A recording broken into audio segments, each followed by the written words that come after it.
చెప్పమని చెప్పకుంటే ఒప్పనని చెప్పి చెప్పి నా చేత చెప్పించుకున్నవి చెప్పనా.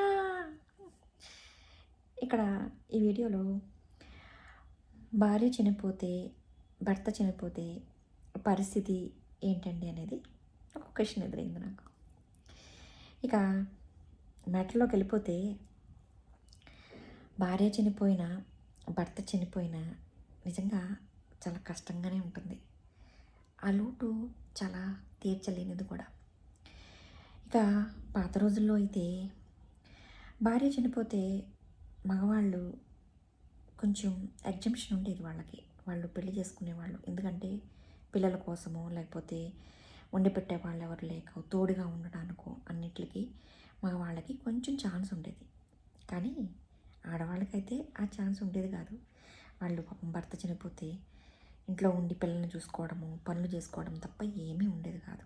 వాళ్ళకి ఏ సంతోషాలు ఆనందాలు ఉండేవి కాదు. వాళ్ళు ఇంకా జీవితాంతం అలాగే ఉండాల్సి వచ్చేది. అప్పుడు ఉమ్మడి కాపురాలు ఉండేవి. ఎందుకంటే అక్క చెల్లెళ్ళు పుట్టింట్లో ఉండడము అన్నదమ్ములు ఉండడము అట్లా ఉండేది. కానీ ఎంత ఉమ్మడి కాపురాలు ఉన్నా ఎంతమంది ఉన్నా భర్తదారి కానీ భార్యదారి కానీ రాదు కదా. అందుకని ఒంటరి జీవితం ఉన్నా సరే కొంతవరకు ఓకే మైండ్ డైవర్ట్ అయ్యేది. కానీ ఆ లోటు అయితే తీర్చలేము. ఎందుకంటే ఆడవాళ్ళు అయితే ఎన్నో సమస్యలు ఎదుర్కొనేవాళ్ళు. ఎదురుపడకూడదని అశుభమని మరి పూజకు రాకూడదని ఇట్లా చాలా నియమాలు ఉండేవి. ఎందుకంటే ఈ కట్టుబాట్లు వాళ్ళని తప్పు చేయనివ్వకుండా ఆపడానికి అన్నమాట. అంతకుమించి ఏమీ కాదు. కానీ జనరేషన్ మారింది కదా, తప్పు చేయాల్సిన అవసరం లేదు.